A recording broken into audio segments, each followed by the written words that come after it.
records the cloud. Because I don't have internet. You should be good to go. Excellent. Welcome everybody to our December meeting. I appreciate everybody participating either virtually or in person. I know this is a very hectic time of year, as professionally we're all trying to clean up before, holidays and New Year, and then also personally as we dive into that time. So I'm going to start with our roll call and convening, please. Stephanie Seworth, Commissioner, present. Angela Scott, Commissioner, present. Oh, Eileen Levitt, Commissioner, present. I saw you, Noah. Noah Matheny, Commissioner, present. Cleveland Horton, Executive Director, present. Laura Hughes, General Counsel, present. Nicolette Young, Assistant Director, present. Candace Gray, Director of Education and Outreach, present. And for the record, we do have Spencer Dove, Special Assistant to the Executive Director, present as well. Excellent. So we obviously do not have a quorum yet. And I don't know if we'll get to one. If necessary, we will postpone acceptance of the meeting minutes from the last meeting to the new year. For my report, again, keeping this as brief as possible, I just want to say, as we're turning this page and going into the new year, I'm sure you, like me, have really been reflecting on the work we do and our ongoing pursuits to civil rights. And then also thinking about how we continue that commitment of the work that's still ahead. This past year, we've witnessed great moments and moments that, give us pause and give us concerns. But I hope that as we go into the new year, it is with hope and we are able to come together and demonstrate what's possible when we unite with shared purpose. So I really want us to carry in that resolution to continue contributing to a world where every individual is treated with dignity and respect, and that we continue to strive to ensure that civil rights are not merely ideals, but are lived realities for all. That said, I know hope is not passive. It's an active force. It propels us to take meaningful action. So in the new year ahead, my hope is that we take those actions to commit to strengthening our partnerships, advancing policies, creating new regulations, and fostering dialogue that promotes understanding, equity, and justice. And with the MCCR team, I'm sure this hope will be realized. Together, we can make this one new year coming up a time of hope fulfilled. And I really would just want to say thank every one of you very, very much, and from the bottom of my heart, for your dedication and all that you do to make sure that this vital work occurs and keeps moving forward in a positive direction. So happy holidays, everyone. Thank you. Thank you, happy holidays. That's it, I done. All right, so I don't know how I'm supposed to follow that one, but my report really is short.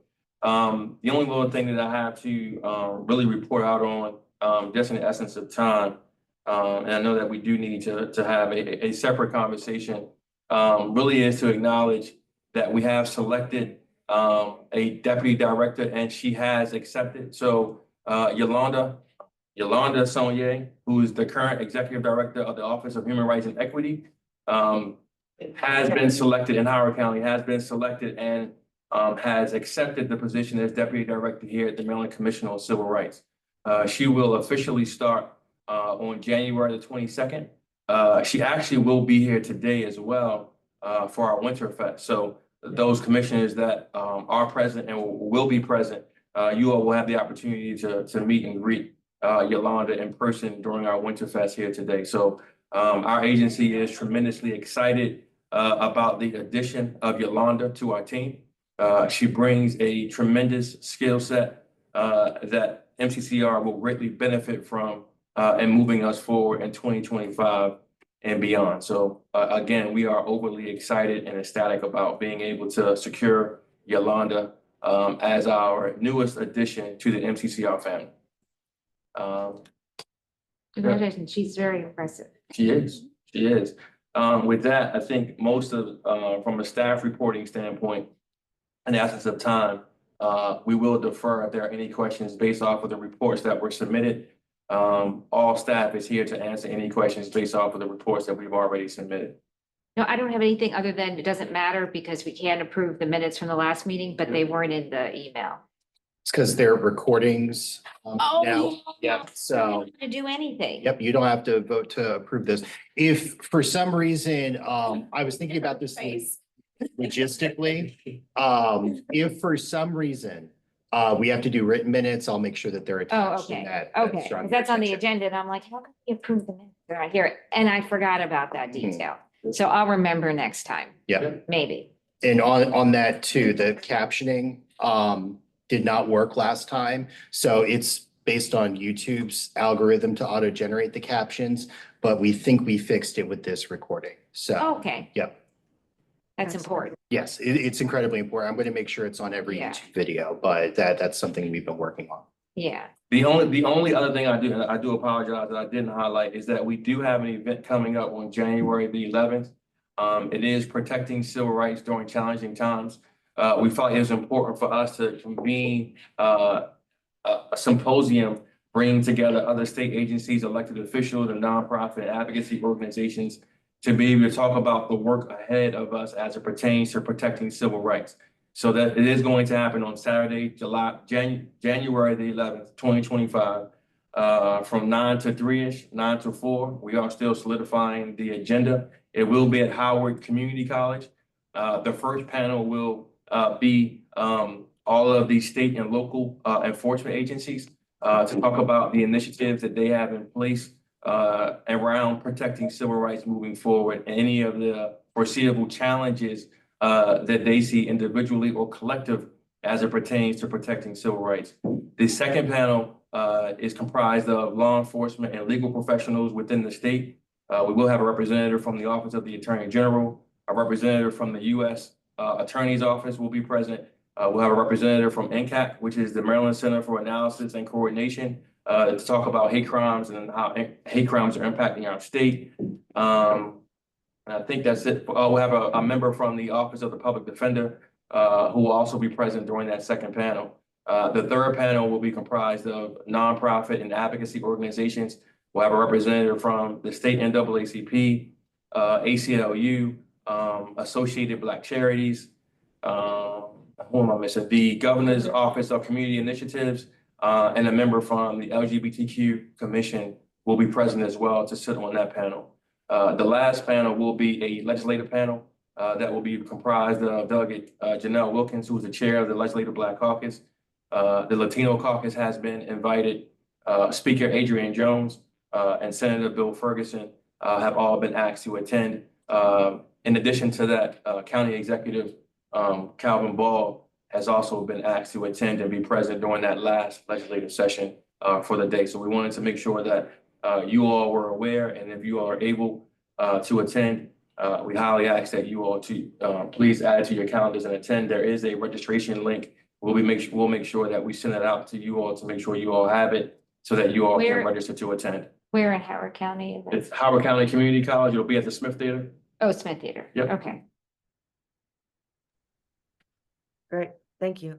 And I saw on the. What email- time is it? From when to when? 9 a.m. to about 3, 4.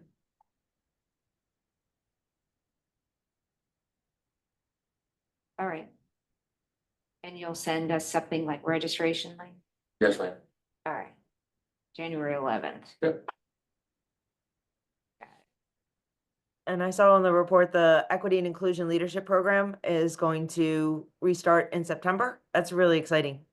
Yes, it is exciting. And I visited the MACO conference yesterday, and I'll be going back today because we are getting some signups as the inquiry form is open. So we're excited that we will be starting MILP again September 2025. Yep, I definitely want to sign up for one of the cohorts, but I got to finish my dissertation first. So y'all have to grade me fair. We'll try. We'll try. Were there any other questions for any of the other staff reports that we submitted? Staff is more than willing and able to answer any of those questions for any of the other reports at this time. The issue with the shortage in funding, that's all resolved? Nope. No. That will be ongoing. We did hear from our budget analyst that they are still reviewing our request. because we are, whereas most agencies at this time kind of have a general idea of what their funding level will look like for 26.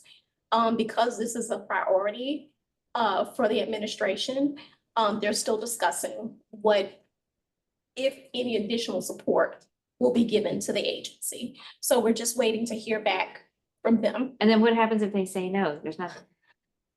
We Then close the door, turn the lights off. no, we don't do that, but we will, we remain cautiously optimistic that they will fund us at the level that Uh-huh. we need. And if they don't, we will continue to work with them to ensure that, we have at least the basic resources to ensure that we don't have any deficit issues Right. moving forward. So we're just kind of in a holding pattern right now. But we have been notified by the administration in multiple conversations that our agency is on the priority list from a Okay. funding standpoint. I actually just got off the phone with the governor's general counsel this morning to talk about what's next for state agencies as it pertains to civil rights.